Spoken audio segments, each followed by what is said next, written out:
Welcome once again to Lehto's Law. Here's Steve Lehto. I've never owned a horse. I love horses. I've ridden horses. I've watched horse races on television. I've always admired horses. There's something very stately about a horse. They just are such big, magnificent animals, but I've never owned one.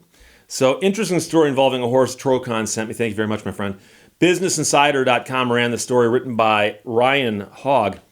A horse seized in a tax fraud case was sold back to its owner after authorities realized how much it cost to look after a horse. The U.S. government sold a show-jumping horse that at one point in time was valued at $750,000 back to its owner for just $25,000 after realizing the costs associated with maintaining a horse. So you can seize a car and stick it in a storage shed and forget about it. You seize a horse, you got to feed that horse, got to take care of that horse, got to clean up after that horse. Horse requires daily maintenance of some sort. I'm talking about just attention. Authorities initially seized a horse whose name is Lex, after its owner, who's an accountant, was indicted by the IRS in connection with tax fraud worth $1.3 billion with four other individuals. So you might say, who would buy a show-jumping horse for $750,000? Oh, I don't know, a guy with hundreds of millions or maybe a few billion dollars. The man had bought the horse for his daughter. Now, the horse is a 15-year-old Holsteiner. I don't know much about show-jumping horses, but, Christina, the daughter, pleaded with authorities to leave Lex, saying, take whatever you want that's monetary, but you can't treat a living animal like this. She said, I feel violated and helpless. She was interviewed by Bloomberg, and that's what she told them. I'm not a part of this case. I'm not a part of the business. I was completely caught off guard, and they took an innocent animal. Now, Bloomberg reported that federal agents soon realized it would cost them between $45,000 and $50,000 a year to feed and care for Lex, and that's assuming there are no medical issues. It could get more expensive because vets charge for their time, believe it or not. The horse's value, meanwhile, dropped sharply, with an examination determining it to be worth $145,000, according to the report. So they had the horse appraised. The appraisal came in low, and the appraisal suggested that in 3 years they'd spend more maintaining the horse than the horse was worth.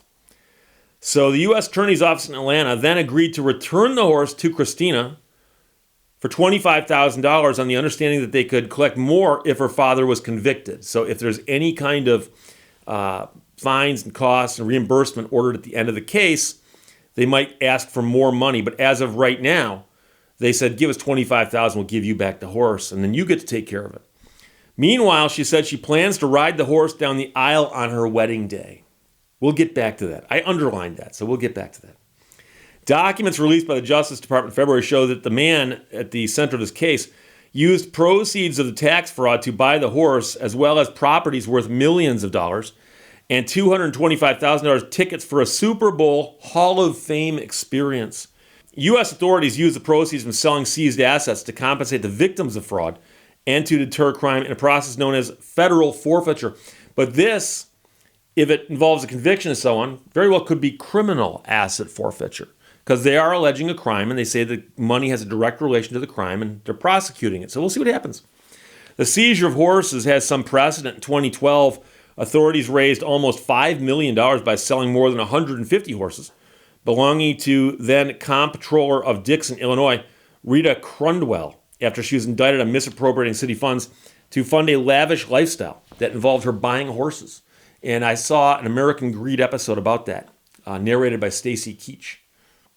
This current case, however, highlights the running costs associated with maintaining assets before they can be sold. The U.S. is facing huge costs to maintain assets such as super yachts seized from foreign oligarchs, according to U.S. National Security Advisor Jake Sullivan. The Justice Department and the IRS did not immediately respond to insiders' request for comment. So let's get back to this. And again, there's some elements here I think we should discuss. The girl at the center of the story, whose horse this was, is a young lady who said that she planned to ride the horse down the aisle on her wedding day, which conjures up an image of a woman in white riding a horse down the aisle of a church. Then do you sit on the horse during the ceremony? Does the groom sit on the horse? Or is the groom walking around like regular people while you're up on your high horse? That's one question. Of course, trying to find a church that'll let you bring a horse down the aisle. I suspect it would probably be more of an outdoor wedding to bring the horse down the aisle. But you'd have to make the aisle wider, I would think.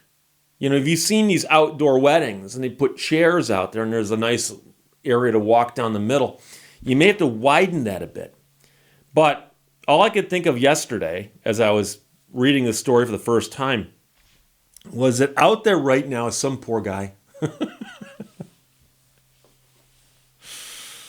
who doesn't know yet. But he's going to meet a young lady who seems to have come from some sort of wealth or means because she's got a show jumping horse. And going to fall in love after a courtship, spend some time together, get to know each other, and propose. And she's going to say, of course I'd love to marry you. And I'm going to ride down the aisle on Lex. He's going to go, Lex, isn't that your horse? What? And I would think if it's a show jumping horse, the only thing you could do with that horse at a wedding that would be appropriate is to not ride it down the aisle in slow fashion, but would be to set up some jumps and have the horse leap over those to bring you down the aisle. I mean, wouldn't that be appropriate? Otherwise, you're wasting the skills of this horse. This horse is a 15-year-old show jumper. Presumably, he's got about 13 or 14 years of experience jumping stuff. Okay? Don't waste Lex's talents by having him simply walk you slowly down the aisle. Jump things coming down the aisle. But like I said, when I read the story, in many respects, I thought they'd buried the lead.